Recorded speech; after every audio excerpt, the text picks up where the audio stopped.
गणपतिं वन्दे शारदां शारदां भोजवदनावदनाम्बुजे सर्वदा सर्वदास्माकं सन्निधिं प्रियात्।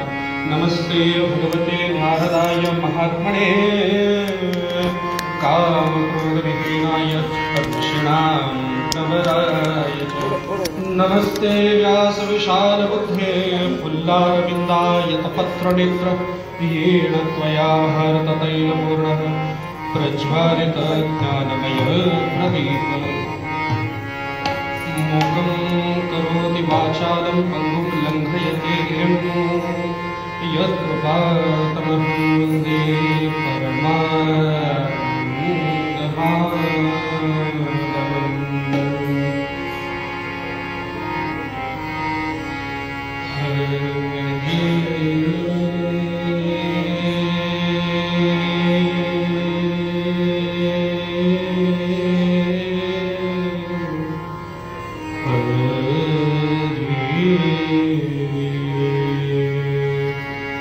जय जय राम कृष्ण हरि, जय जय राम कृष्ण हरि, जय जय राम कृष्ण, जय जय राम कृष्ण हरि, जय जय राम कृष्ण हरि, जय जय राम कृष्ण हरि, जय जय।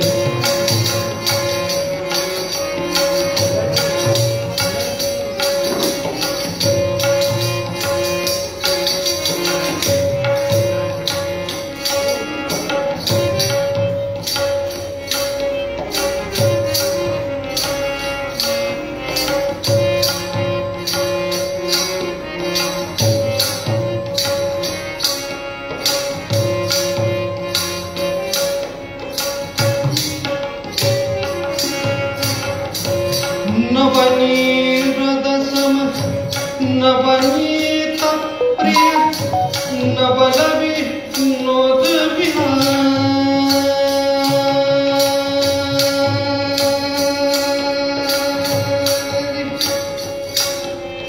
नवनीरदसम नवनीत प्रिय नवलवि नोद बिहारी। जय जय राम राम राम राम राम राम राम।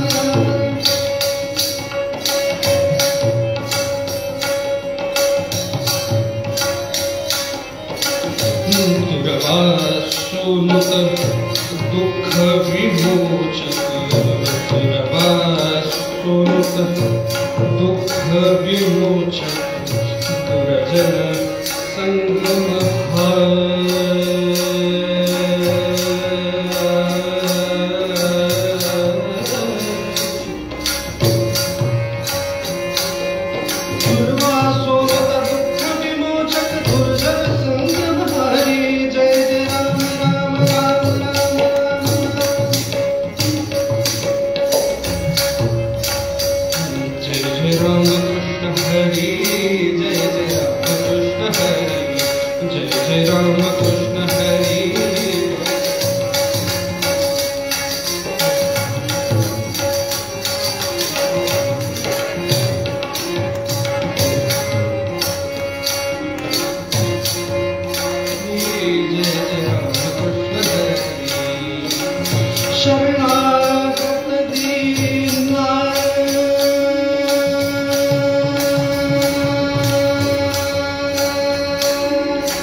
शरणागत दीना चरणी रत करुणा दृष्टि निहारी। जय राम राम राम राम राम राम।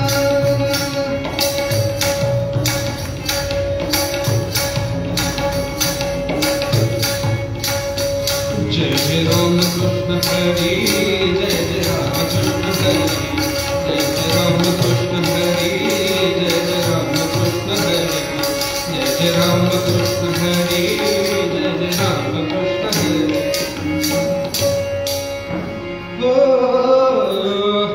रूप पाहता लोचनी, रूप पाहता लोचनी, रूप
यात्रा आहे आणि नेमकं ज्ञानोबरायांनी लिहिलेलं रूपवलेचं पद घेतोय आपण. काय म्हणतात ते, जीवनात काहीच सुख नाही, सगळं सुख कोण आहे, सर्व सुखाचे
आज माऊलींचा अभंग घ्यावा असा मनात विचार होता, पण माऊलींच्या समाधी सोहळ्याकडे खऱ्या अर्थाने आळंदीला सुरुवात आहे आणि आपल्याकडे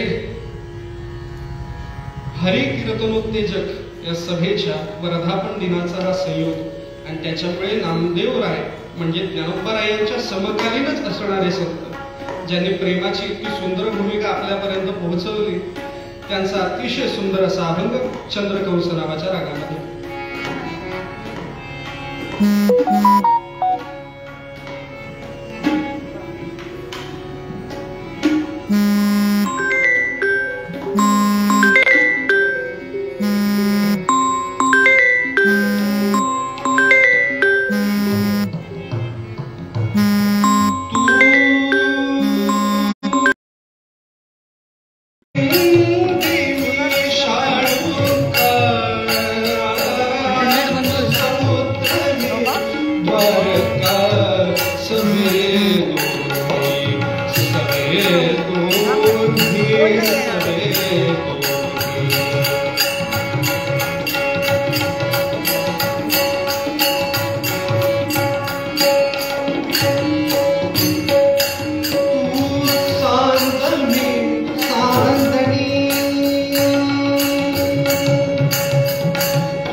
रामेति रामेति रमे रामे मनोरमे सहस्रनाम तत्तुल्यं राम नाम वरानने। श्रोता वक्ता श्रीराम समर्थ, जय जय रघुवीर समर्थ, जय जय रघुवीर समर्थ। हरिकीर्तनोत्तेजक सभेचा आजचा हा वर्धापन दिन आणि त्या वर्धापन दिवसानिमित्त 3 दिवसीय कीर्तन शृंखला, ज्याच्यामध्ये प्रथम दिवसाची म्हणजेच मंगलाचरण, नावातच आहे मंगल, पण मग देवाच्या नावापेक्षा दुसरं मंगल काय असू शकतो? सकल मंगल निधी, पण कोणाचे? श्री विठ्ठलाचे नाम आधी. आणि त्याच्यामुळे हा वर्धापन दिन सोहळा आणि त्यानिमित्ताने आजची लाभलेली ही पहिल्या दिवसाची मंगळाचरण रूपी सेवा आमचे पाठी बसलेले बुवा विकास दिग्रसकर अत्यंत सुंदर कीर्तनकार. आणि खरं मला नंतर कळलं बरं का, तुम्ही सांगितलं की आपण एका सप्त्यामध्ये कीर्तन सोबत केलंय, कारण की ती कार्ड तिकडनं आलेली जी क्रमाणिका होती त्याच्याकडे फारसं माझं लक्ष गेलं नाही, कारण MSc असल्यामुळे एक्झाम वगैरे सगळ्या चालू असतात. फक्त माझ्या तारखा तेवढ्या मला माहिती. पंढरीनाथ जय म्हणत चला बरं का. भजन चालू असलं की हाताने टाळ्या आणि मुखाने कसं आहे ना, भजनामध्ये टाळी जर वाजवली नाही तर पुढचा जन्म हा खेकड्याचा होतो. बाकी काही नाही. पुरुष मंडळी जर पुढच्या जन्मात खेकडे झालातच आणि आजूबाजूच्या गावातनं तुम्हाला उचलून स्वयंपाक घरात बायकोने नेलंच, तर मग खेकड्याचे सर्वात आधी काय तोडतात? पंढरीनाथ भगवान की. आणि जो जय बोलत नाही त्याचा पुढचा जन्म बेडकाचा होतो. त्याच्यामुळे मग नंतर बडबड करण्यापेक्षा आता म्हटलेलं काय माहित. आणि विषयच आजच्या वर्धापन दिवसानिमित्त प्रेम हा निवडतोय बरं का. माझ्यासारख्या वयातल्या बुवांनी जर प्रेम हा विषय निवडला तर लोकांचा बुवा म्हणजे प्रेम या विषयावरती बोलतात म्हणजे काहीतरी बिनसलंय बहुतेक.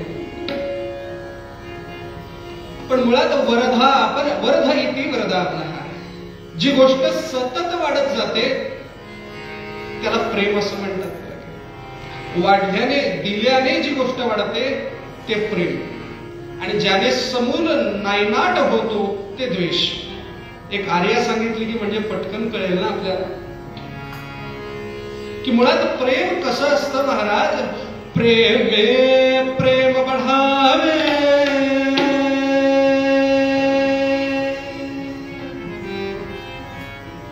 प्रेमे प्रेमे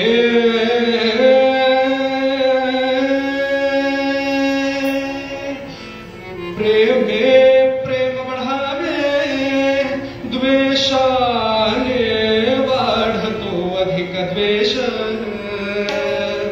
प्रेमे उदया आले, प्रेमे उदया आले, द्वेषाने ओस पाडले देश.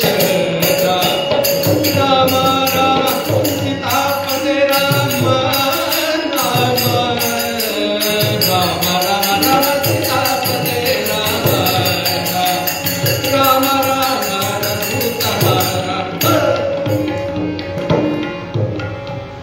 प्रेमे प्रेम बढ़ावे, द्वेषाने वाढतो अधिक द्वेष. सतत वाढत राहणारी जी शृंखला आहे ती प्रेमाने जर वाढवली तर उत्तम राहते बरं का. आणि त्याच्यामुळे प्रेम. आणि म्हणून महाराज अभंगाकडे आता वळूयात. नामदेव महाराज म्हणतात अभंगाच्या काही चरणांची खरंच शृंखला जर आपण बघितली तर आपल्या लक्षात येईल की एक शब्द जर उच्चारला की बरोबर त्याला चालणारा पॅरलल शब्द त्याच्यामध्ये घुसवलाय. कसा? तू अवकाश मी भूमिका.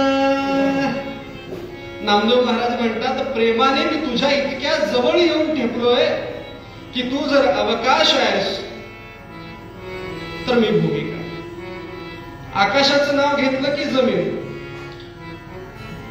तू पिंडी मी शाळुका. भगवान शंकरांच्या मंदिरामध्ये गेल्यानंतर आपल्या लक्षात येतं की शिवलिंग आणि त्याच्या बाजूला असणारी जी शृंखला ती दोन्ही सोबत असतात. कधी ऊर्ध्वलिंग असेल आणि खालची योनी गायब आहे असं कुठेच बघायला मिळत नाही. दोन्ही गोष्टी सोबत मिळतात.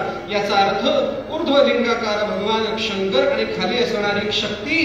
त्या पद्धतीने तू पिंडी मी शालुंकार. आणि खरं प्रेमाची ही शृंखला बांधताना शेवटच्या आशयामध्येच सांगून टाकलं की देवा, आम्ही तुझ्यातनं जन्माला आलोय आणि जाताना तुझ्यामध्येच विलीन होणार आहोत. म्हणून तू समुद्र, मी द्वारका. कारण द्वारका हे जे बेट आहे ते समुद्रातनं निर्माण झालं आणि पुन्हा जाऊन समुद्रातच विलीन झालं. आपल्या मनात प्रश्न पडेल ना, गोपालकृष्णांनी एवढी सोन्याची नगरी उभी केली, मग ती ठेवली का नाही? कारण त्यांना माहिती होतं बहुतांशी त्यांचे भक्त कोणत्या गोष्टीने भुलतात आणि कोणत्या गोष्टीच्या पाठी धावतात. तिथं जाऊन ती विलोभनीय अवस्था होऊ नये, त्याच्या पाठी माणसाची आस लागू नये, याच्याकरता त्याला पाण्यात बुडवून लोकांना संदेश दिला. मंडळी हो, कितीही उठून उभे राहिला तरी शेवटी त्याच्यापर्यंत जाऊन पोहोचायचं. अभंगाचं चिंतन करतानाच फक्त शेवटचीच लाईन आपण निवडणार आहोत. ज्या चिंतनामध्ये नामदेव महाराज समूळ अभंगाचा अर्थ सांगतात, तू कुडी मी आत्मा स्वयं दोन्ही. पण याच्याकरता भगवंताप्रती स्वतःच प्रेम अर्पण केलं की मग आपल्याला समजून येतं. विकास बुवा कसं आहे ना, हे बुवा खूप अवघड बोलतात, पुढच्या वेळेला यांना कीर्तनाला बोलवायचं नाही, थोडं सोपं करून सांगतो. महाराज तू कुडी मी आत्मा, तो आपल्यामध्ये स्थापित आहे, तो इतरत्र कोठेही नाही. फक्त त्याचा शोध घेतला की त्याच्यापर्यंत पोहोचता येतं. काही उदाहरण दिली की पटकन आपल्या लक्षात येईल. आज ज्ञानोबारायांचा समाधी सोहळा आहे म्हणून त्यानिमित्ताने ज्ञानेश्वरीचा हात धरूयात आपण. गीतेच्या प्रकरण टीकेमध्ये 9व्या अध्यायातल्या 3ऱ्या श्लोकामध्ये भगवान म्हणतात, अश्रद्धधान पुरुषः धर्मसास्य परन्तप अप्राप्यमानि वर्तन्ते मृत्यू संसारवर्तिनी. आणि याच्यावरती लिहिताना ज्ञानेश्वर माऊली काय लिहितात ते म्हणतात, पाहे पादूध पवित्र आणि गोड परिपासी त्वचेचिया पदरा आड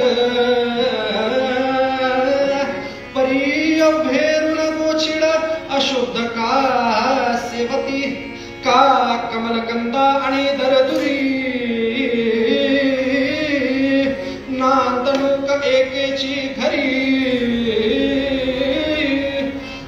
परी परागु से विजय भ्रमरी जवळीला चिखलू चिवरे बहु मृग जल देखोणी डोळा तुमकी जे अमृताचा गिणता गळाळा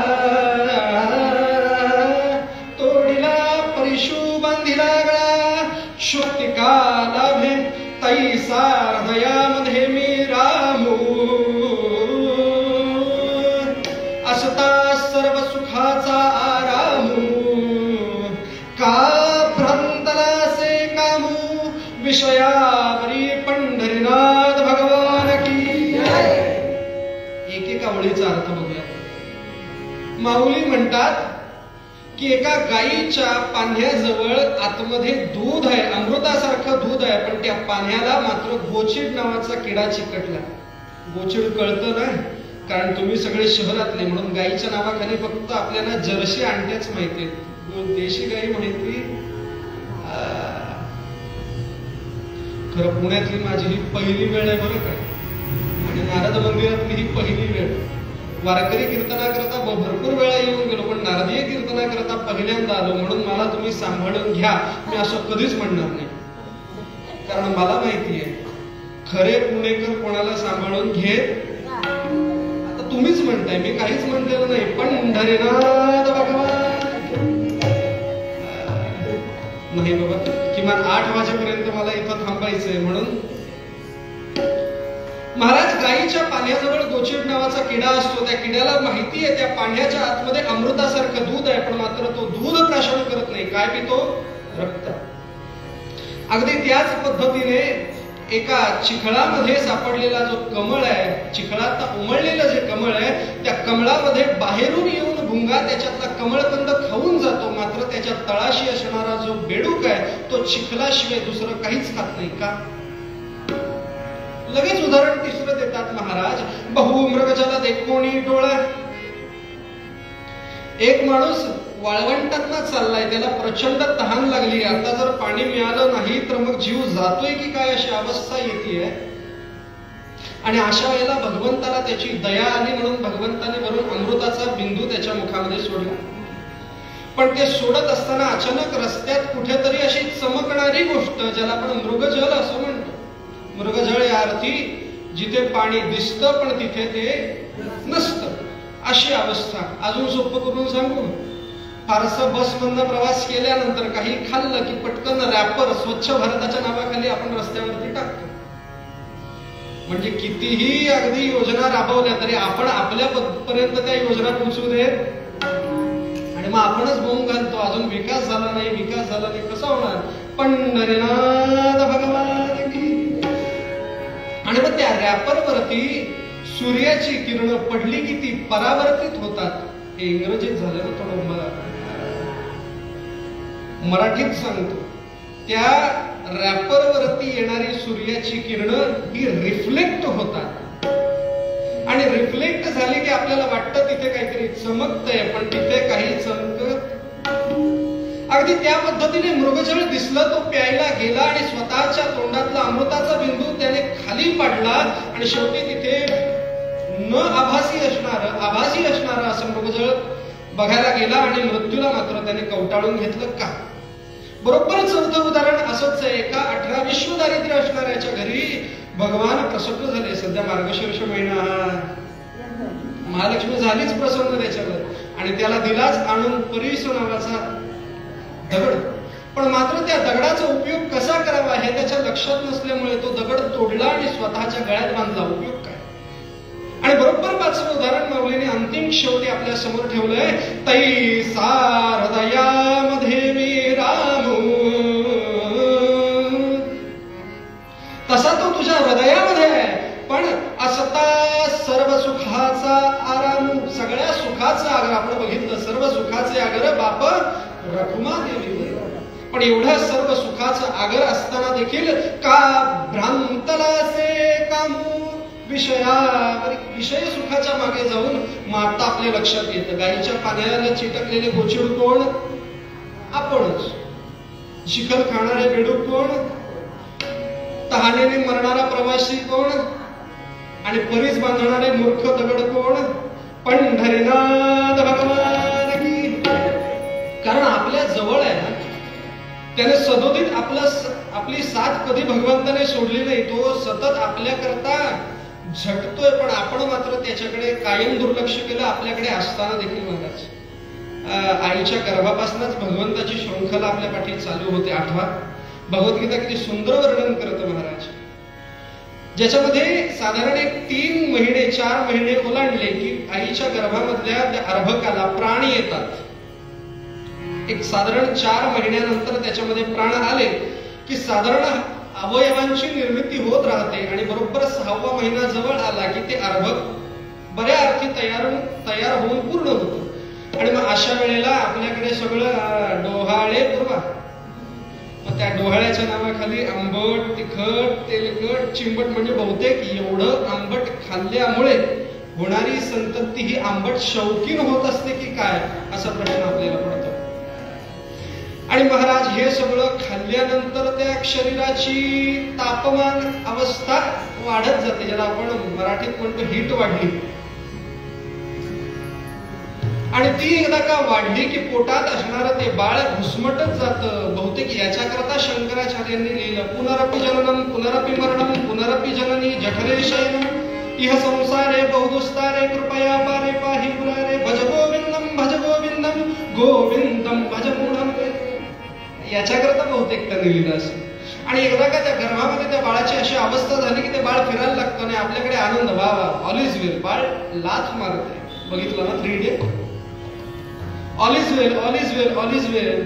पण ते वेल नसतं, त्याला आनंद नाही, त्याला दुःख होत आहे. आणि शेवटी या गर्भाशयातला सोडवणार कोण म्हणून तो धावा करायला सुरुवात करतो. पण गर्भामध्ये महाराज कोणच दिसत नाही.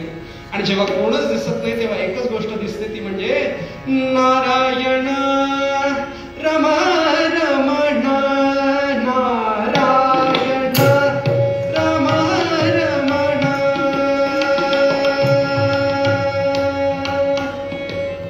मूळ नाट्यगीताचे स्वर वेगळे, पण इथं धावा करतो म्हणून आपण स्वर थोडे चेंज केले की आपल्याला समजतं ते बाळ किती त्रासात आहे.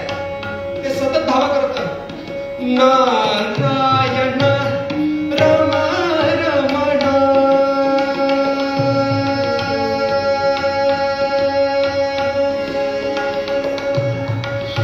धाव आता श्री हरी जड करी बलसाकर गोविंदा. धाव आता श्री हरी जड करी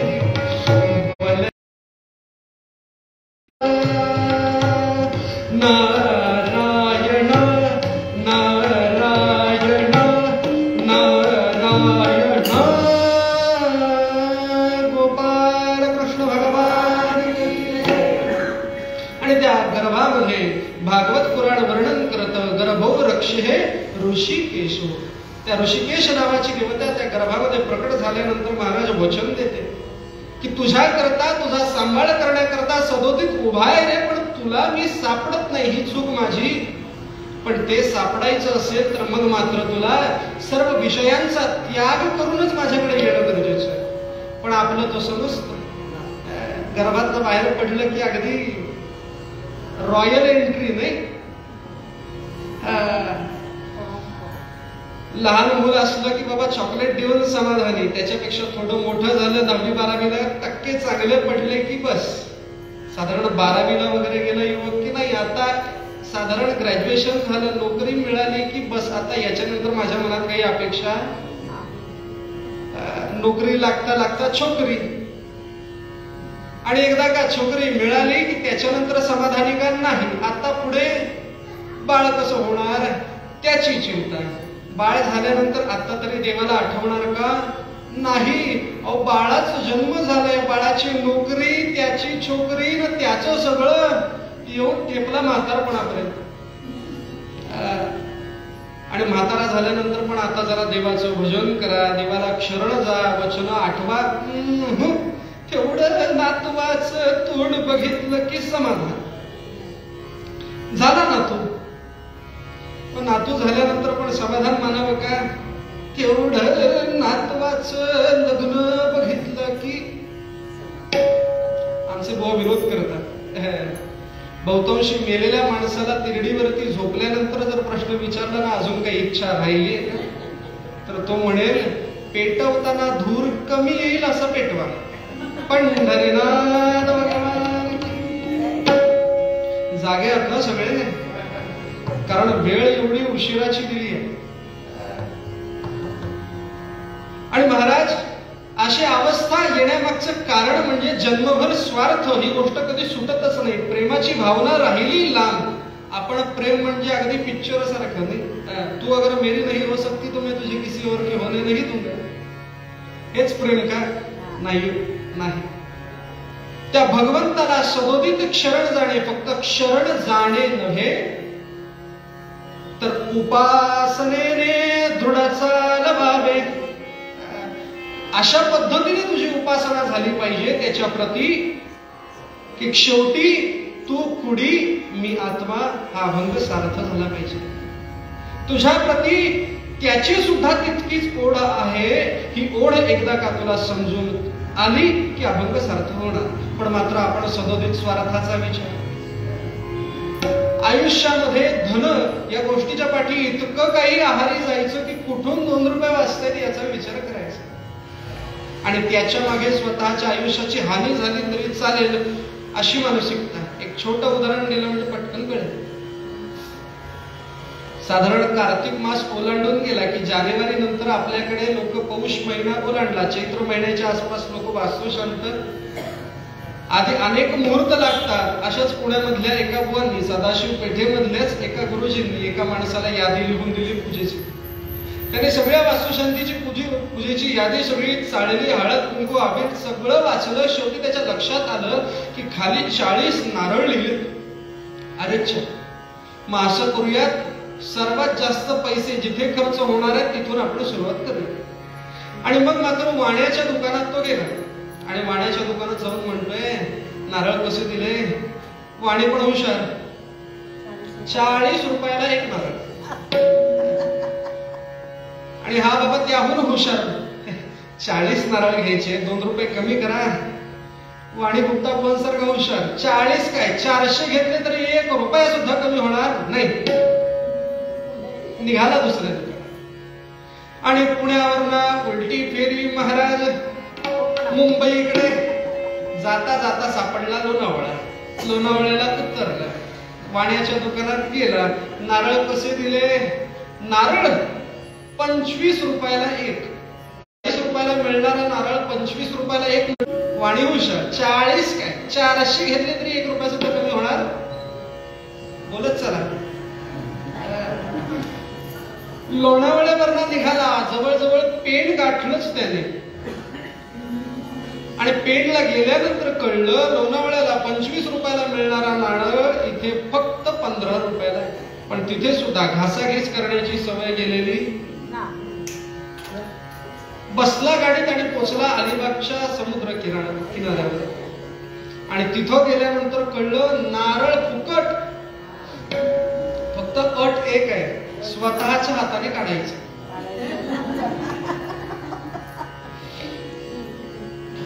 पटकन आवाज मारला, शिडी आणली, नारळाच्या झाडावरती शिडी लावली, शिडीवरती चढला, नारळाला धरलं, वारा आला आणि शिडी पट अडकला. वाचवायला या. अचानक त्या नारळ बागेमध्ये काम करणारा एक मजूर येऊन पटकन धावत आला. त्याने पण शिडी आणली, शिडी लावली, शिडीवरती चढलं, त्या माणसाला धरलं, वारा आला, शिडी. ते तुम्हाला कळायला बरं का?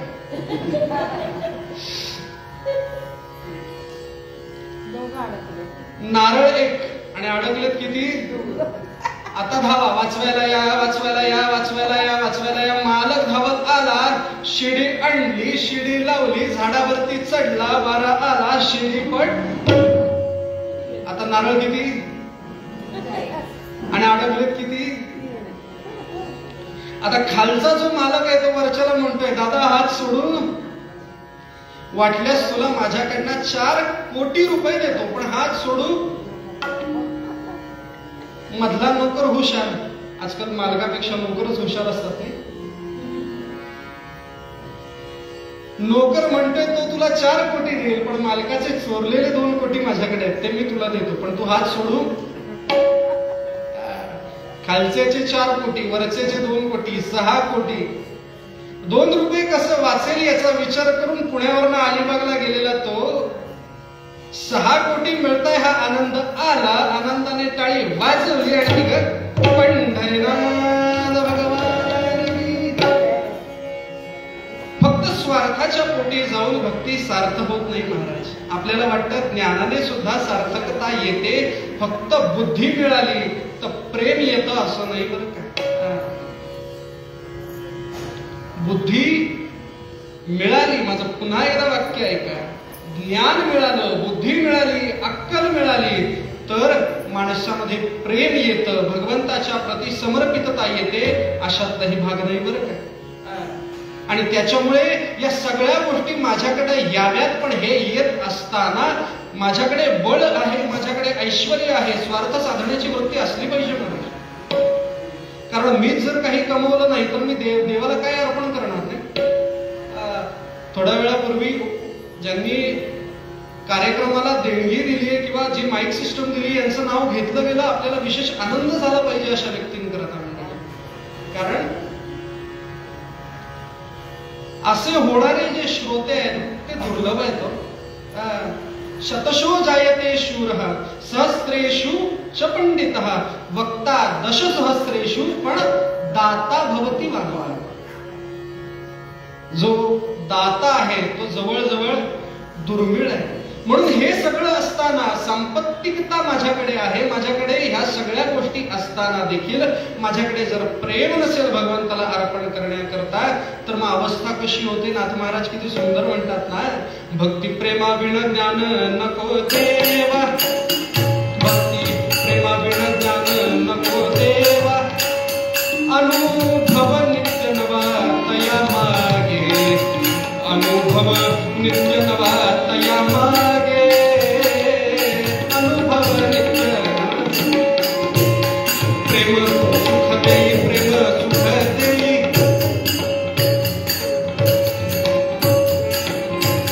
प्रेम सुख देई, प्रेम सुख देई, प्रेमा वीण नाही समाधान, प्रेमा वीण नाही समाधान, प्रेमा वीण नाही समाधान. रांडवेने जेवे शृंगार पै केला. याच्यामध्ये किती सुंदर वर्णन करतात नाथ महाराज. ते म्हणतात, एखाद्या विधवा स्त्रीने संपूर्ण 16 शृंगार केले, पण डोक्यावरती जर कुंकू नसेल तर त्या सौभाग्याला काही अर्थ. त्या पद्धतीने सगळ्या गोष्टींनी नटला, पण त्या भगवंताप्रती स्वतःमध्ये प्रेम नसेल तर त्या गोष्टीचा काही उपयोग. रांडवेने जेवे शृंगार पै केला, प्रेमा वीण झाला त्याने तैसा, प्रेमा वीण झाला त्याने तैसा, प्रेमा वीण झाला त्याने. प्रेम जर नसेल तर त्या गोष्टींना काही अर्थ नाही. म्हणून त्याच्या प्रती प्रेम अर्पण केलं की तू कुडी मी आत्मा, त्याच्या प्रती समर्पितता. आता पुन्हा एकदा अभंगाच्या काही शब्दांकडे वळूयात, कारण की भरपूर शब्द असे किचकट आहेत की जे आपल्याला पटकन समजणार नाही. कीर्तनाचा नियम म्हणून एकच ओळीवरती आपण संपूर्ण चिंतन करतो हे मात्र खरं आहे, पण तरी सुद्धा अभंगातल्या काही किचकट शब्दांना हात घातल्याशिवाय पूर्वरंग उरकायचा. कारण बहुतेक आपल्याकडे पूर्वरंग हा उरकण्याच्या दृष्टीनेच बघितला जातो. पंढरीनाथ भगवान, ज्याच्यामध्ये दुसऱ्याच ओळीमध्ये तू चांद मी चांदणी. चांद हा शब्द मराठीमध्ये फार कमी आपण वापरतो बरं का. मूळ नामदेव महाराजांनी हा शब्द अभंगात याकरता घातला, याचं कारण आहे, कारण त्यांनी संपूर्ण भारत भ्रमण केलंय. फक्त महाराष्ट्रापुरतं मर्यादित राहिलेले आध्यात्मिक लोकशाही बळकट केली बरं का. कारण त्यांचं भगवंताप्रती प्रेम होतं, पण त्याच्याही पेक्षा कशा पद्धतीने आध्यात्मिक लोकशाही बळकट होऊन अध्यात्मातली प्रगती, आपले सर्व अगदी शून्यातली शून्य माणूस सुद्धा साधू शकेल याच्याकरता त्यांचं विशेष लक्ष होतं. प्रेमाच्या अनेक गोष्टी आहेत, प्रेमाला मर्यादा नाहीत. कोणाचं कोणावरती प्रेम असेल सांगता येईल. कोणाचं स्वतःच्या घरातल्या गृहिणीवर, स्वतःच्या आईवर, स्वतःच्या कुटुंबावर, कोणाचं कशावर. मंडळी हो, आज अजून एक विशेष दिवस आहे, ते म्हणजे देशप्रेम ज्यांनी दाखवलं असे पंडित हुतात्मा नथुरामजी गोडसे यांच्या आज हुतात्मा दिनाचा अवसर आहे बरं का. ज्यांनी या देशाकरता स्वतःचं प्रेम अशा पद्धतीने अर्पण केलं की शेवटी हा माझा देह जरी निघून गेला तरी चालेल, पण माझं देशप्रेम हे कायम अबाधित राहिलं पाहिजे याच्याकरता स्वतःला समर्पित केलं. याच्यापेक्षा दुसरं प्रेम काय असू शकतं. आणि अगदी त्याच पद्धतीने नामदेव महाराजांनी या देशावरचं, आध्यात्मिक लोकशाहीवरचं जे प्रेम दाखवलं, त्याच्याकरता जे भारत भ्रमण केलंय त्याच्यामध्ये विशेष अनेक शब्दांची ओळख त्यांच्यातली झाली आहे. आणि पंजाब प्रांतातला चांद हा शब्द त्यांनी इथे वापरला. तू चांद मी चांदणी, तू नाग मी पद्मिनी. भगवंता जर तू नाग झालास तर तुझी पद्मिनी म्हणजे नागाची पत्नी. जर नागाचा आणि नागिनीचा मेळ बघितला तर आपल्या लक्षात येईल की त्या दोघांमध्ये नाग कोण आणि नागिन कोण असं आपल्याला भेद करता येत नाही. अशी अवस्था भगवंताच्या प्रती प्रगट होणे म्हणजे तू अवकाश मी, तू कृष्ण मी रुक्मिणी, तू वेद मी स्रविता. तू जर वेद झालास तर त्याचं स्तवन करणारा मी, तू शास्त्र सांगणारा शीत्रती गीता मी आहे. तू गंध मी अक्षता. ज्या पद्धतीने अक्षता गंध अक्षतेशिवाय अपूर्ण. अगदी त्याच पद्धतीने देवा माझ्यासारख्या अपूर्णत्वाला पूर्ण करण्याकरता कायम तू राहावास अशी प्रार्थना. आणि अंतिम चरणामध्ये नामा म्हणे पुरुषोत्तम. देवा ही अशी अवस्था बघितली की तुझ्या प्रती समर्पित व्हावंच मला असं वाटतं, म्हणून नामा म्हणे पुरुषोत्तम. स्वये भुललो तुझी प्रेम. तुझ्या प्रेमामध्ये अशा पद्धतीने गुंतलोय की आता माझ्या शरीरातलं प्राण कोणतं आहे, शरीर कोणतं आहे, देह कोणतं आहे, तनु कोणती आहे, या कोणत्याच गोष्टीची अवस्था मला उरलेली नाही असं पूर्व पद्यामध्ये सांगून महाराज पूर्वरंगाला समाप्ती देतात. तू अवकाश मी भूमिका, तू अवकाश मी भूमिका, तू पिंडी मी शालुका.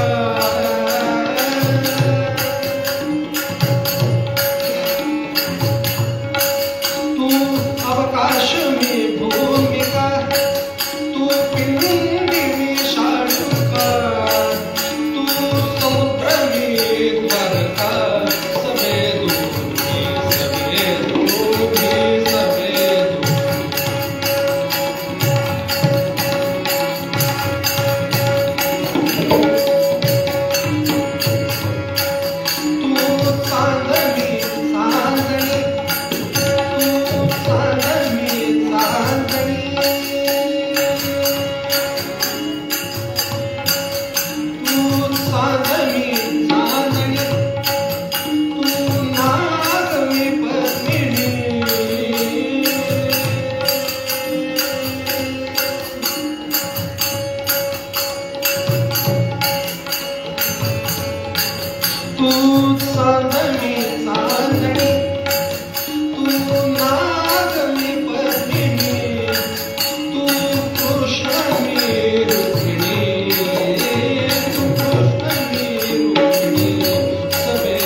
नमस्तस्मै भगवते नारदाय महात्मने कामक्रोध विहीनाय कृष्णा प्रवराय श्री हरिकीर्तनोत्तेजक सभा नारद विद्या मंदिर सदाशिवपेठ या ठिकाणी सालाबादाप्रमाणे याही वर्षी संस्थेच्या वर्धापन दिनाचा उत्सव आज सुरू झालेला आहे.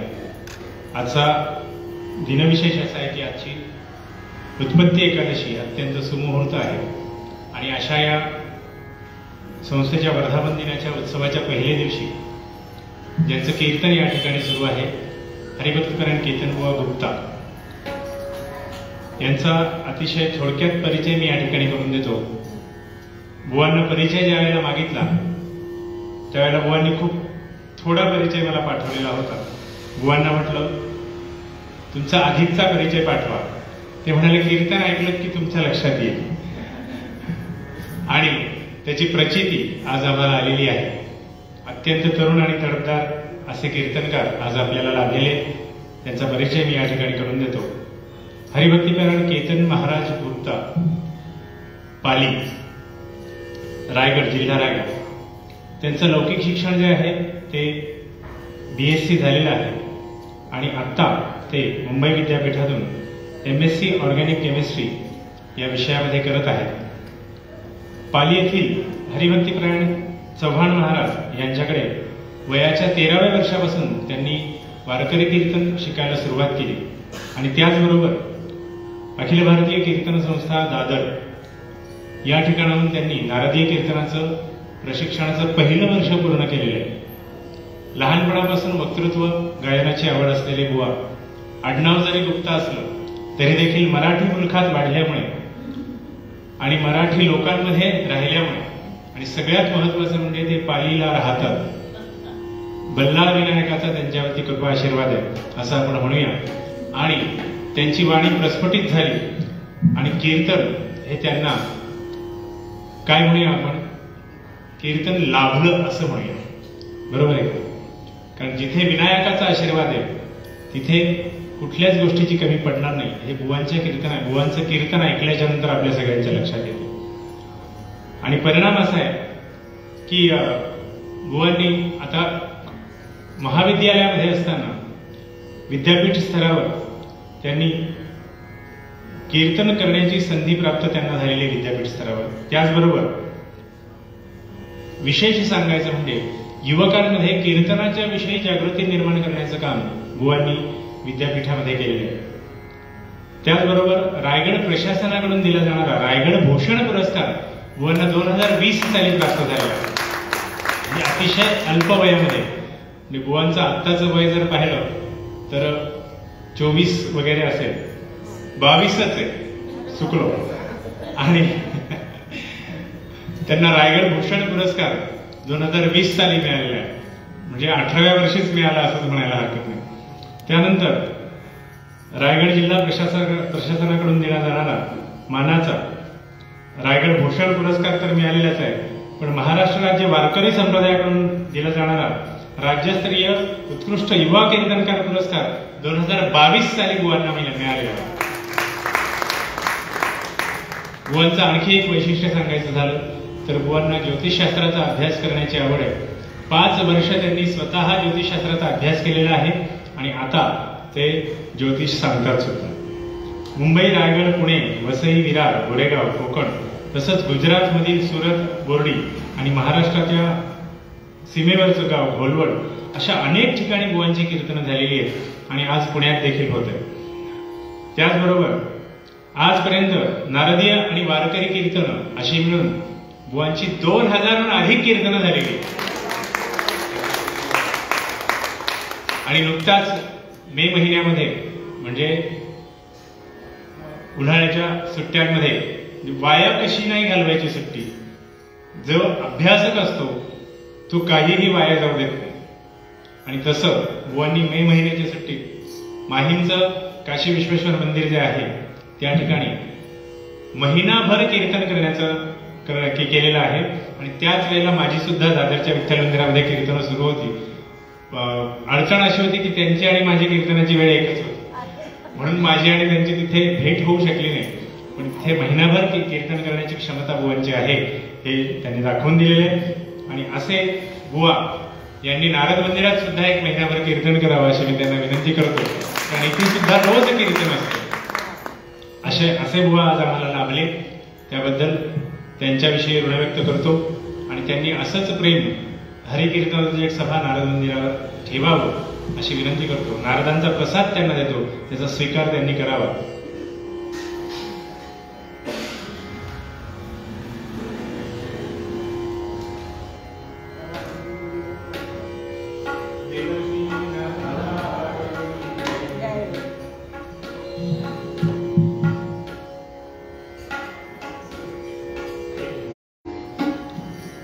नियत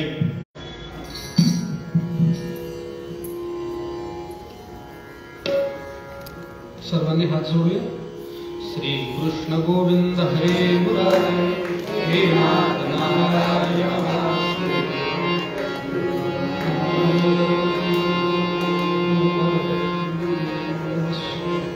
पुंडलिका वरदे हरि विठ्ठल श्री ज्ञानदेव पंढरीनाथ.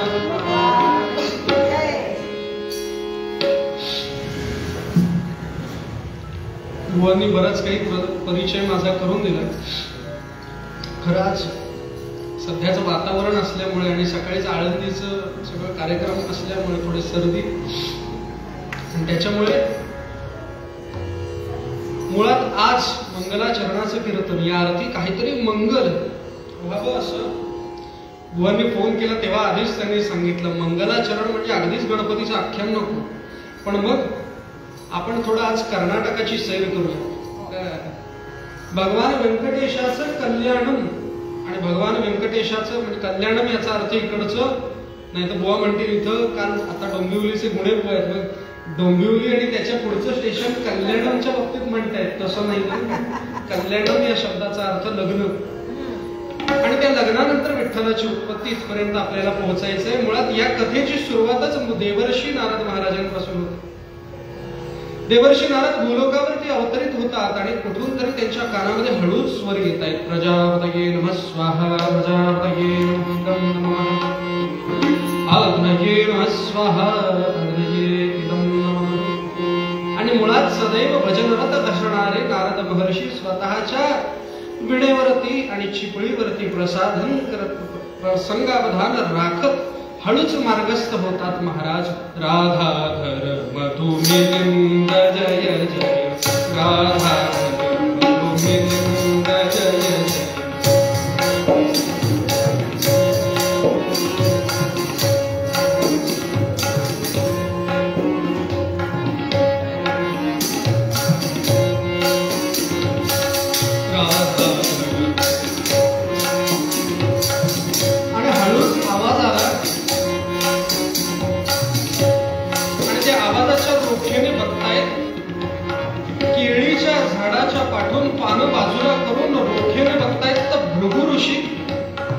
यज्ञामध्ये शेवटची आहुती सोडतात.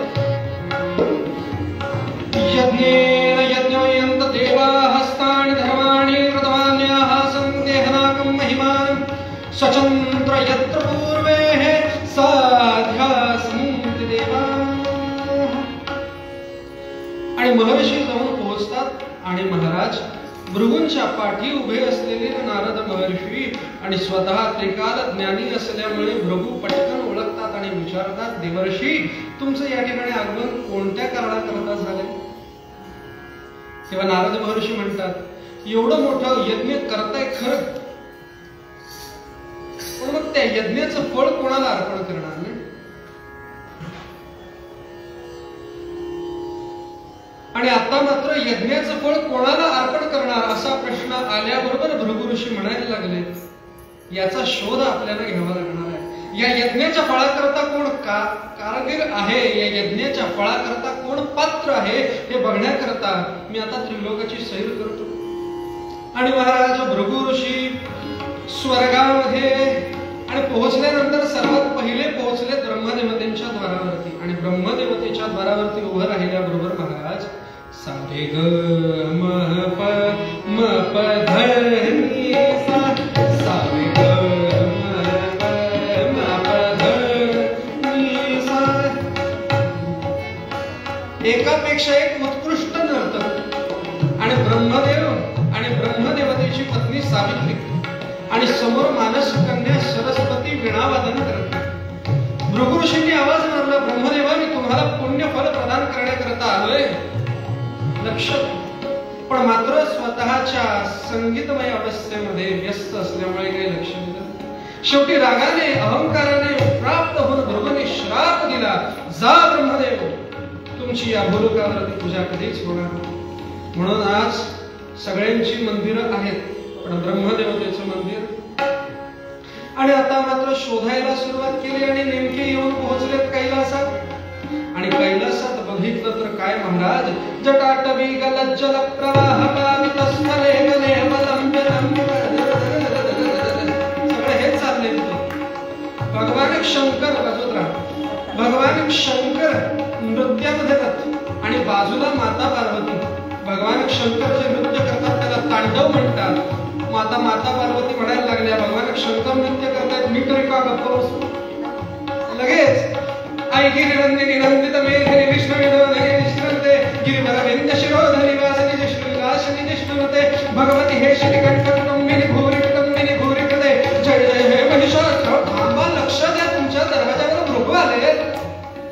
पण लक्ष, त्यांनाही श्राप. भगवान शंकर तुमची सुद्धा भूलोकावरती पूजा होणार. बघूया, ह्या संपूर्ण भागामध्ये भगवान शंकरांचीच मंदिरं आम्हाला दिसतात. मग कसं?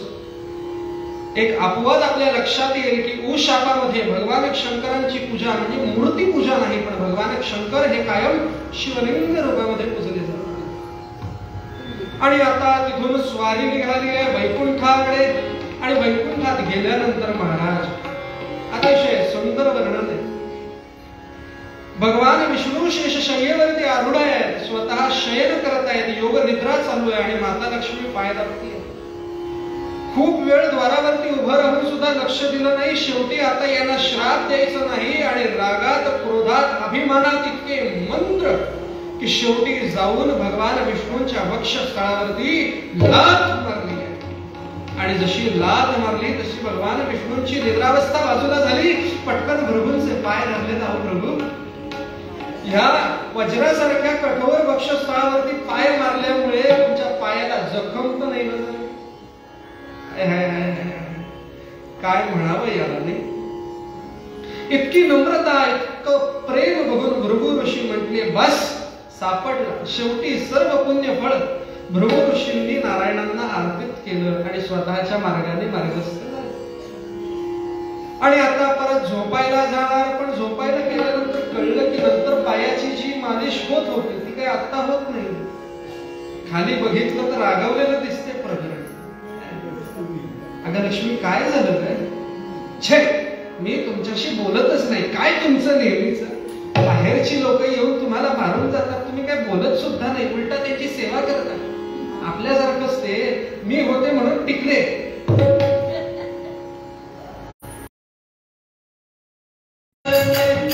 पाणी तैसी करणी जाची निष्ठा त्यावरी जडते. क्रिया शून्यवर चाळा परची, क्रिया शून्यवर चाळा परची. असले नेहमी उडते लोक सांगावे तैसे स्वयंच राहावे. कशाला तुमची सेवा करू? आता मी चालले बरं का घरी. माहेरी जाते, 2 दिवस राहते, तूप पोळी खाते. बॅग भरली आणि लक्ष्मी निघाली आणि येऊन शेषाद्री पर्वतावरती स्वतः समाधी अवस्थेमध्ये बसली. ध्यान धारणेची ओघवती अशी वाणी की तात्काळ समाधी लागली सुद्धा. आणि इथे नारायण शोधतायत, कुठं गेली, कुठं गेली, कुठं गेली, कुठं गेली. फार फार तर 2 दिवस निभाव लागतो. लगेच 3ऱ्या दिवशी कुंतता हृदय हे. 2 दिवसाच्या वरती निभाव लागत. मर्मबंधातली ठेवही प्रेममय ठेवी जपोनी. सुखाने दुःखवी जीव बंधातली ठेवही. काय निभाव लागणार आहे का? नाही लागणार. बुवा, तुम्हाला अनुभव नाही तरी तुम्ही का बोलता? पंढरीनाथ भगवान की. बऱ्याच वेळेला काहीतरी शिकलोय त्या अनुभवावरती पण बोलता येतं की नाही. आणि महाराज भगवान विष्णू या भूलोकावरती लक्ष्मीला शोधण्याकरता वण वण वण वण वण करतायत. आणि या भूलोकावरती श्रीनिवास हे नाव धारण करून नारायण वावरत आहेत. आणि पटकन त्यांच्या लक्षात आलं की द्वापार युगामध्ये अवताराची समाप्ती करत असताना जेव्हा मी गोकुळामध्ये गेलो होतो तेव्हा गोकुळामध्ये माता यशोदा, मी स्वतःची द्वारका नगरी जेव्हा समुद्रात विलीन करून आलो तेवढं शेवटी जाताना असा विचार आला की जाताना का होईना माझ्या गावी जावं, माझ्या आईला भेटावं, आप्तेष्टांना भेटावं. पण अवस्था फार बिकट होती. जेव्हा ते गोकुळामध्ये गेले, यशोदा सर्वत्र फिरतीये, ती सगळ्यांना विचारतीये कोणी कृष्ण बघितला का. एवढं सांगतो माझा कृष्ण अशा वेळेला तोडी वाजवायचा ना, बॅकग्राऊंडचा इफेक्ट असतो. कृष्ण कोणी बघितला, तुम्ही बघितला, तुम्ही बघितला, तुम्ही बघितला, कोणी नाही बघितला. किती सुंदर गवळण लिहितात, आधुनिक गवळण आहे. अरे गेला हरी पुण्या गावा, अन कुणाला नाही कसा ठावा, घुमेना गोकुळात पावा, दौडतो ढोळ डोळ बाई दावा, दौडतो ढोळ डोळ बाई दावा, दौडतो ढोळ. तुम्ही बघितला का? कुठे बघितलं का त्याला? कुठे दंगा करताना दिसला तर पटकन येऊन मला सांगा. कुणाशी केला जरी दंगा, झणी येऊन मला सांगा, मी पाहिन त्याच त्या श्रीरंगा, दौडतो डोळा डोळा पाय डाबा, दौडतो डोळा डोळा पाय डाबा. शोधतीये. आणि आता मात्र गोपाल कृष्ण स्वयं येऊन उभे राहिलेत आणि विचारत आहेत. अगं तू दिलेलं प्रेम हे कोणत्याही जन्मी परत करण्यासारखं नाही. कारण माझा सांभाळ करत असताना अभंग आठवा, तू पुढे मी आता माझी अवस्था तू आणून ठेवलीच बरं. तुला काय हवंय ते माझ्याकडनं मागून घे. आज जर तू मला जरी मागून घेतलंस तरी हा गोपाल कृष्ण तुझ्या करता स्वतःचे प्राण देण्याकरता या ठिकाणी स्थित आहे. काहीतरी माग. काय मागावं, काय मागावं. यशोदेने मागितलं की मागच्या जन्मात मी माता कौसल्या होते, तुला जन्म देऊन सुद्धा तुझा विवाह माझ्या डोळ्याने बघू शकले नाही. या जन्मात सुद्धा यशोदा म्हणून तुझा सांभाळ केला तरी सुद्धा तुझा विवाह माझ्या डोळ्याने मला बघता आला नाही. किमान एक अशी संधी मला पुन्हा प्राप्त व्हावी की तुझा विवाह माझ्या डोळ्याने मी बघावा. आणि अशा वेळेला तथास्तु गोपाल कृष्णाने म्हटलंय. आणि आता श्रीनिवासला ते आठवलं. कोणाला कधी काय आठवण सांगता येत नाही. कीर्तनात बसल्यानंतर आठवतं. आज घरी भाजी घेऊन जायची आहे. खूप दिवस झाले पाणीपुरीचं नवीन दुकान उघडलंय, आज खाल्ल्याशिवाय जायचंच नाही. काल परवा बस स्टँड वरती बसल्यानंतर सहज मोबाईल चालत होतो. बाजूला एक माणूस बसला होता, माझ्याकडे बघून खूपच हसत होता. बसमध्ये बसल्यानंतर मला म्हणतात, अरे शबवा, आपल्यासोबत माझी बायको होती ना, ती कुठे आहे? राहिली. आधी आठवलं नाही, पण बसमध्ये बसल्यानंतर मात्र बायको. मग कोणाला कधी काय आठवण सांगता येत. आठवलं. आणि आता त्या मातेचा शोध घेण्याकरता गोपाल कृष्ण निघालेत. आणि आता ती माता सौर राजाच्या साम्राज्यामध्ये स्वतःची आश्रम पेटिका उभारून माता बकुळी या रूपाने वावरतीये, जिने स्वतःचा आश्रम नीटनेटका केलाय. आणि ती सतत गोपाल कृष्ण कधी येतील, कधी येतील, कधी येतील याच्याकरता वाट बघतीये महाराज. आणि श्रीनिवासाने बकुळी देवीच्या आश्रमामध्ये स्वतःला ठेवून घेतलं आणि जाऊन बकुळी मातेची भेट घेतली. आणि जशी बकुळी माता त्या श्रीनिवासला भेटली, कडकडून मिठी मारली आहे. अनंत जन्माचे बंध आज मोकळे झाले. माझ्याकरता पुन्हा एकदा तू स्वतःला का त्रास झाला तरी सुद्धा अवतार घेऊन तू माझ्याकरता आलास, तू माझ्याकरता आलास. आणि मग मात्र श्रीनिवास आणि बकुळी अत्यंत उत्तम पद्धतीने त्या आश्रमात राहत आहेत. आणि त्याच वेळेला भगवंताच्या कृपाशीर्वादाने प्रेरित झालेल्या सौल नगरीचा राजा, ज्याचं नाव आकाशराजन, आणि त्या आकाशराजनची एकुलती एक कन्या जिचं नाव पद्मावती, ती वयाच्या 18व्या वर्षामध्ये पदार्पण करतीये. पूर्वी म्हणायची ना लोक, झाली ज्याची ववर दुहिता, चैन नसे त्या ताप विचिंता. अरे केली निळे पती कुलीन सुंदर. कुलीन पण पाहिजे, सुंदर पण पाहिजे. सरकारी नोकरीवाला तर पाहिजेच, पण त्याच्या जागे 10 एकर जमीन पण पाहिजे. म्हणजे सरकारी नोकरी असून पण 10 एकर जमीन का मागतात हा प्रश्न मला अजून सुटलेला नाही. पंढरीनाथ भगवान की काळजी निशिदिनी ताप विचिंता. लग्न झाल्यानंतर सास स्वसूर धीर जावा नंदा, छळतील किंवा करतील ममता. मिळणारे कसे आहेत, चांगले आहेत की वाईट आहेत, ही चिंता लागून राहते. आणि शेवटचं, सासरी मगबा कशीही राहील. सासरी गेल्यानंतर हिने नीट राहायला पाहिजे ना, नाही तर लग्न झाल्यानंतर दुसऱ्या दिवशी नवरा सापडायचा निळ्या रंगाच्या पिंपामध्ये, मग त्याला काही उपयोग. पंढरीनाथ भगवान की अशी चिंता लागून राहिली. आणि इथे मात्र पद्मावती स्वतःच्या मैत्रिणींसह वनविहार करतीये. आणि त्याच वनामध्ये श्रीनिवास सुद्धा विहाराला आला. महाराज आला आणि इथे वनामध्ये फिरत असताना अचानक जंगलातला एक हत्ती उधळला महाराज. आणि हत्ती उधळला आणि पद्मावतीच्या दिशेने यायला लागला. आणि आपल्या सगळ्यांना माहितीये संकट येईपर्यंतच आपले मित्र आहेत. एकदा संकट आलं की सगळे निघून. सध्या इलेक्शनचं आपण बघतोय,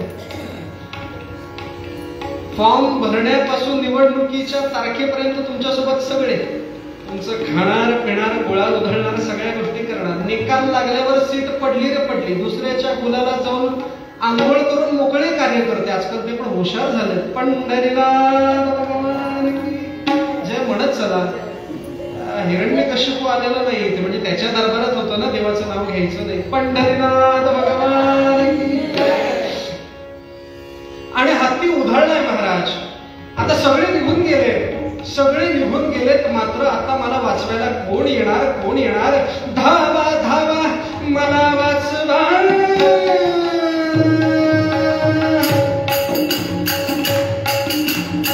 धावा धावा मला वाचवा पाय, धावा धावा मला वाचवा. कचका मी उधळले सर्वची जाती पळूनी जेव्हा, सर्वची जाती पळूनी जेव्हा. रक्षणा श्रीनिवास आले रामा साधोजी राजा रामत होजी. आणि मग मात्र सगळे पळून गेले. आणि हत्ती उधळलाय. आणि हत्ती उधळल्याबरोबर श्रीनिवास, काय पिक्चरच्या स्टोरी बघाल तुम्ही, असे सिनेमे काढा म्हणा. हिरोईनला त्रास झाल्याबरोबर धावून कोण येतो, हिरो. पद्मावतीवर ते हत्ती उधळून आलाय, विकास हत्ती उधळलाय, हत्तीचे पितांबर बांधलं आणि असा धावत गेला. हत्तीवरती उडी मारली. हत्तीचे दोन्ही कान डोळ्यासमोर आले. समोर काहीच दिसत नाही म्हणून हत्ती शांत. आणि हत्तीवरती बसलेला श्रीनिवास पद्मावतीने डोळ्याने बघितला. Love has a first sight. ह्योच नवरा पाहिजे.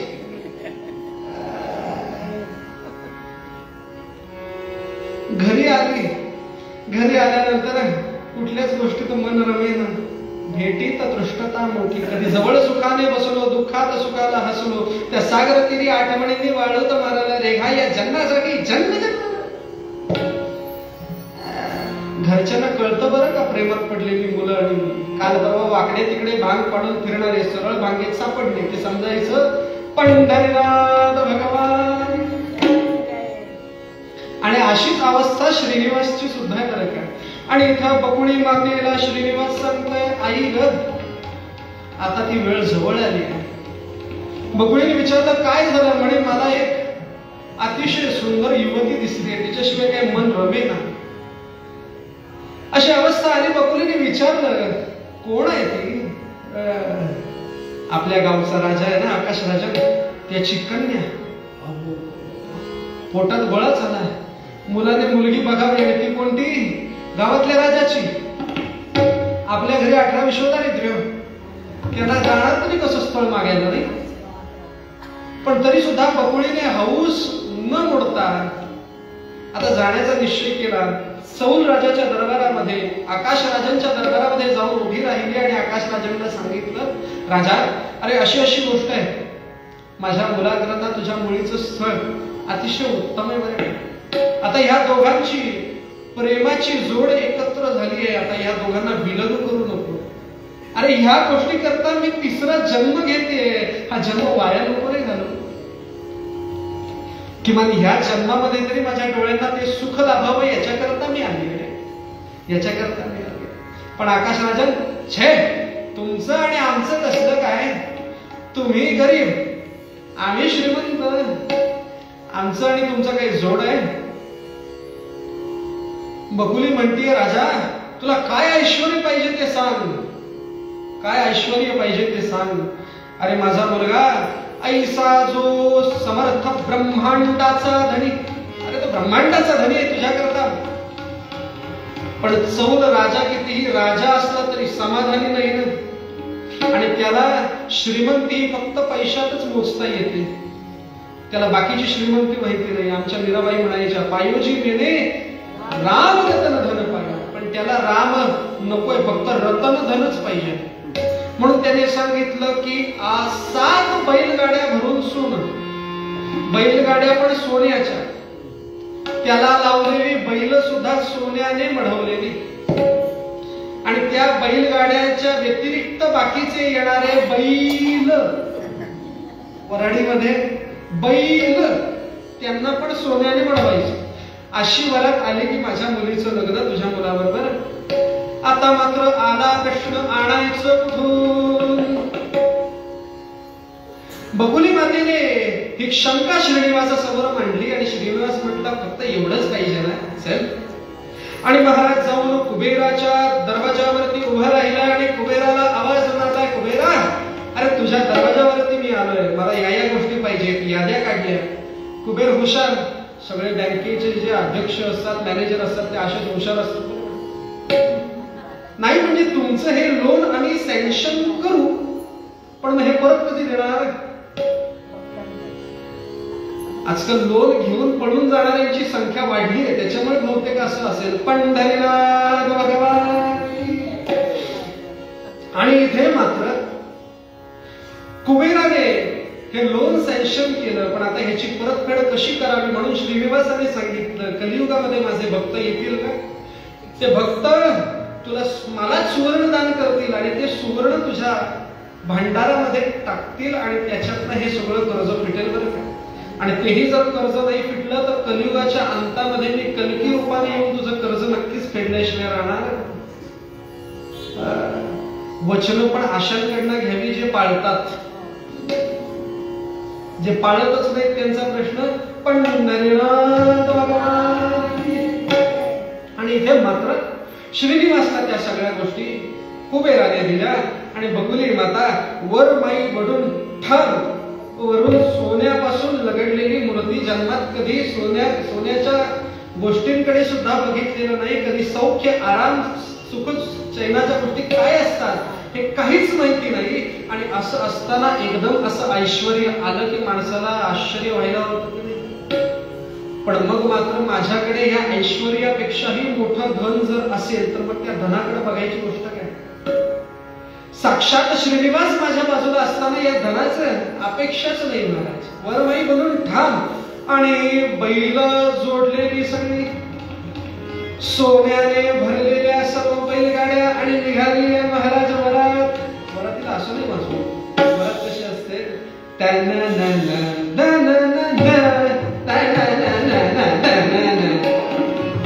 घटस्फोटाच वाजवत होतात. एव्हानं मंगलम करायचंय आपल्याला.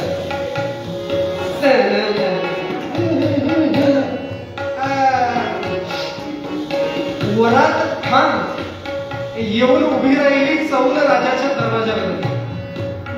आई सुनैना आरतीचं ताट घेऊन आली आणि ओवाळती झाली आणि बघितलं एवढं ऐश्वर्य. अरे हे कधी आमच्या जन्मात आम्ही बघितलं नाही. राजाची बायको असून एवढं ऐश्वर्य.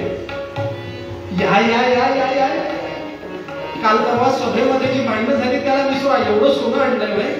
या या या म्हणून बहुतेक त्याला बस्ता म्हणतात नाही, म्हणजे जो भरता भरता मुलीचा बाप बसतो म्हणून बसता.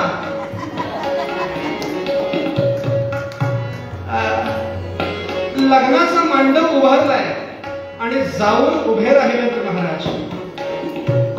पद्मावती आणि श्रीनिवासच्या मध्ये अंतरपाठ धरलंय. 10 मिनिटं राहिले. श्रीनिवास आणि पद्मावतीच्या मध्ये अंतरपाठ धरलंय आणि अंतरपाठ धरल्यानंतर बहुतेक गुप्ताबुवाच असते लग्न लावायला ना, म्हणून शेवटची मंगलाष्टक 4 स्वरात कशी आली लग्न घटी समीप नवरा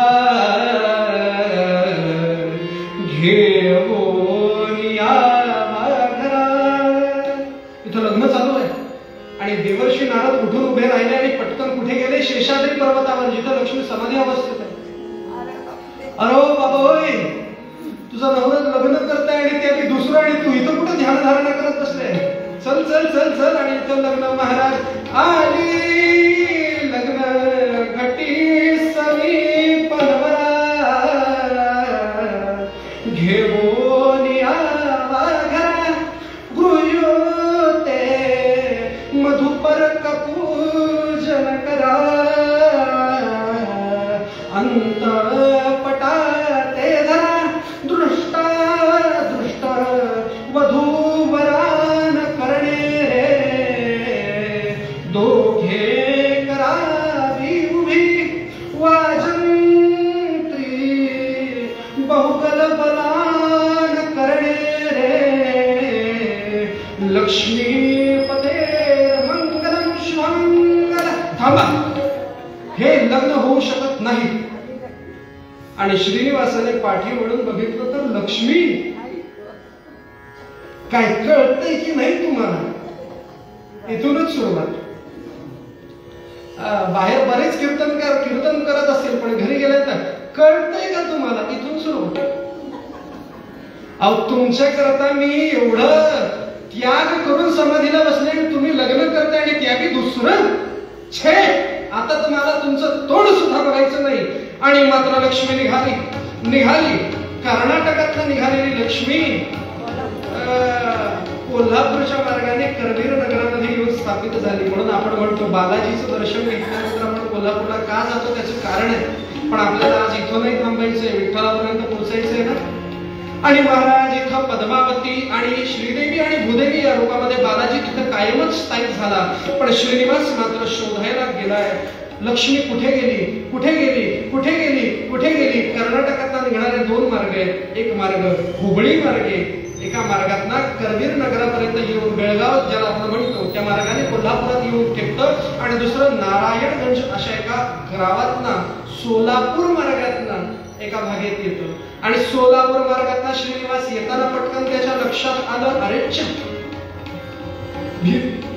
भीमाशंकर पासून उत्पत्ती झालेली भीमा नावाची नदी ज्या दिंडीरवन नावाच्या क्षेत्रामध्ये चंद्राच्या आकाराने वाहते, ज्याला आपण म्हणतो चंद्रभागा, त्या चंद्रभागेच्या तीरावरती कुणीतरी पुंडलिक नावाचा एक व्यक्ती स्वतःच्या आई वडिलांची सेवा करतो. आता याची सेवा बघायला आपल्याला जावं लागतंय महाराज. आणि महाराज सेवा बघायला गेले, तिथं आई वडिलांची सेवा चालू आहे. आणि श्रीनिवासाने आवाज मारलाय, पुंडलिका, अरे तुझ्या करता आलोय, डोळे उघड. पुंडलिक म्हणतोय, डोळे उघडेच माझे, पण माझ्या आई वडिलांची सेवा चालू आहे, तिथपर्यंत मला काही येता येणार नाही. अच्छा, येता येणार नाही का? इथेच थांबतो. बहुतेक दिंडीरवण क्षेत्रामध्ये चंद्रभागेचं पाणी जास्त झाल्यामुळे खाली चिखल झाला असेल, म्हणून तू चिखलात उभात राहू नकोस. म्हणून पटकन वीट भिरकावली महाराज. पुंडलिकासाठी अजून तिष्ठत, पुंडलिकासाठी अजून तिष्ठत, पुंडलिकासाठी अजून तिष्ठत. युगे 28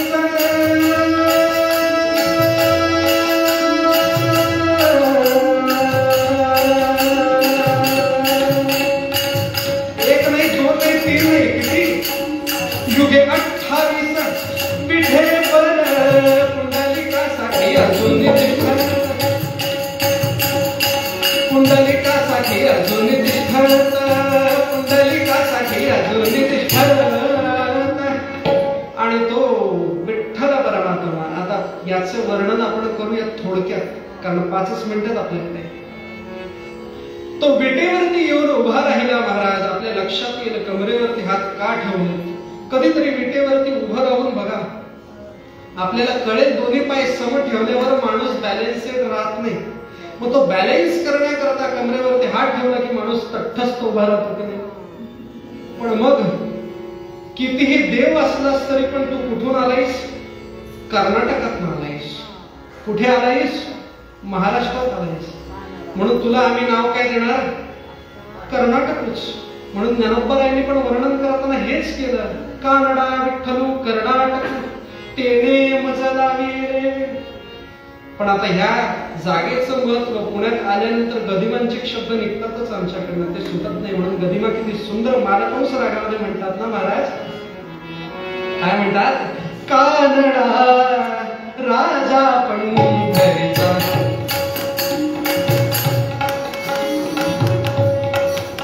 म्हणा माझ्यासोबत.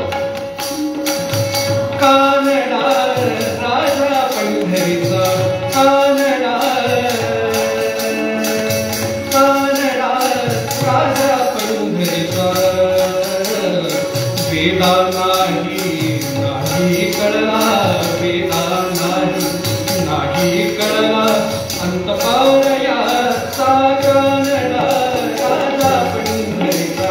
कानडा राजा पंढरीचा. कानडा.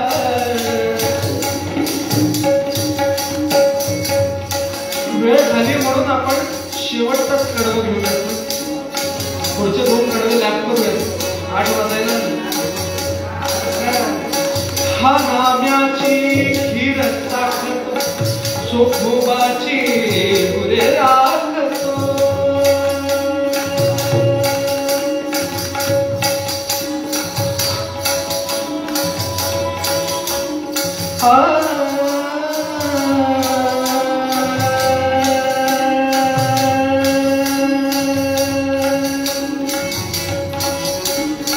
हा नाम्याची खीर टाकतो.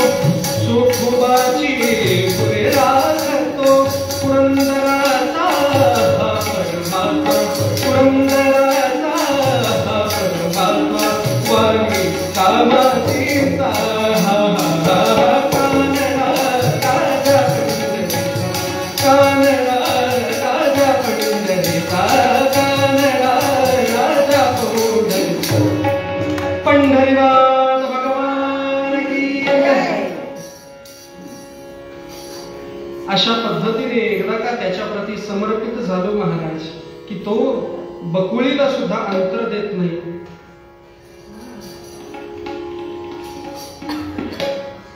तो श्रीनिवास लक्ष्मीला सुद्धा अंतर देत नाही. एवढंच काय, पद्मावती करता दुसरं लग्न करण्याकरता पण सज्ज होतो. आणि एवढंच नाही तर तो जेव्हा पुंडलिका करता 28 युगे विठेवरती राहतो ना, तर तो फक्त त्याच्या करता नाही तर जनाबाईच्या कष्टा करता तो जाऊन तिच्या बरोबर जात सुद्धा ओढतो. एवढंच काय, नामदेव महाराजांबरोबर खीर सुद्धा खातो. सोखोबारायांची गुरु सुद्धा सांभाळतो. असा असणारा तो भगवंत परमात्मा एकदा का स्वतःच्या हृदयामध्ये कोंदून घेतला की त्याच्याशिवाय काहीच पर्याय नाही. त्याच्या ह्याच स्वभावामुळे नामदेव महाराज त्याला म्हणतात. काय म्हणतात? नाम म्हणे पुरुष उत्तम. नाम म्हणे पुरुष उत्तम.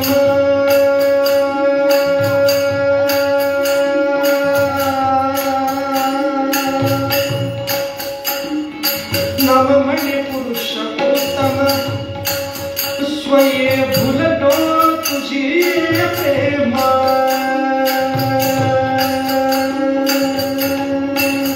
तू पुढी मी आत्मा. तू पुढी मी आत्मा. सवे दोन्ही सवे दोन्ही सवे दोन्ही सवे दोन्ही सवे दोन्ही. आणि शेवटी मात्र जाताना त्या पांडुरंगाच्या चरणी, त्या श्रीनिवासाच्या चरणी, त्या भगवंताच्या चरणी एवढंच मागायचं महाराज. हे चिदानंद देगा देवा तुझा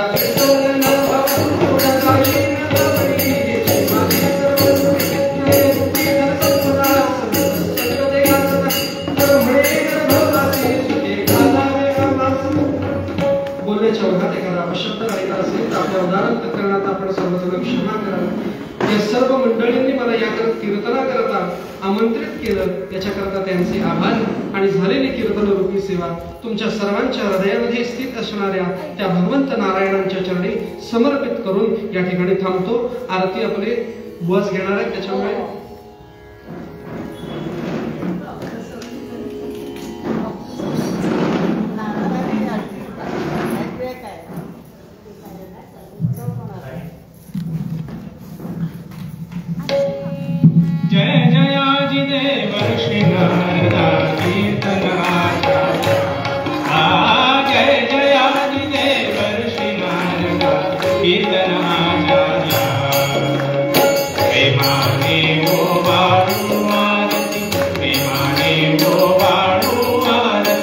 तुझला मुनिवर्या जय जयादिदेव ऋषी नारदा कीर्तना गाया जय जया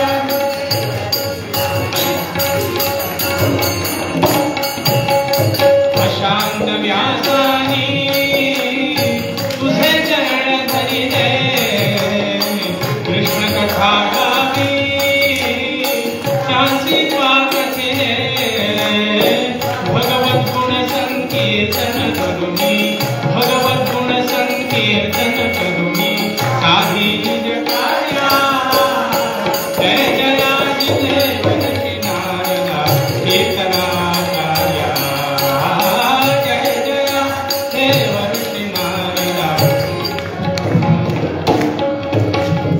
ऐकून तव वचना ग्रंथ निर्मियेला कृष्ण कथा रसतो भागवती कथिना दर्शन देता परमात्म्याने दर्शन देता परमात्म्याने शांत व्यास चर्या जय जयादिदेव ऋषी नारदा कीर्तना कार्या जय जयादिदेव ऋषी नारदा कीर्तना कार्या प्रेमाने ओ बाळू आरती प्रेमाने ओ बाळू आरती तुझला मुनिवर्या जय जयादिदेव ऋषी नारदा कीर्तना कार्या जय जयादिदेव ऋषी नारदा कीर्तना कार्या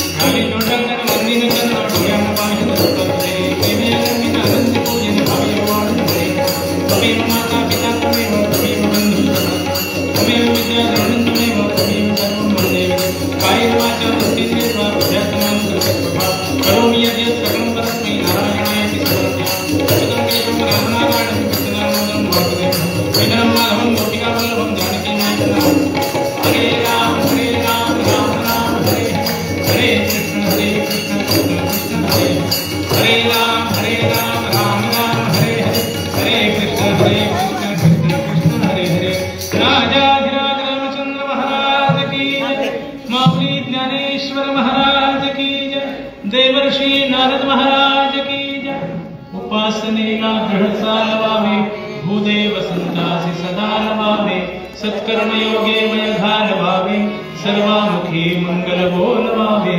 पळ पळ पळता हे सर्वायुष्य माझे वसुनी उदरी माते जाहलो पूर्ण ओझे कधी न करीत सेवा मी तुझी रे अनंता विषय निरत झालो तुझी आहे सत्राता सद्गुरुनाथ महाराज की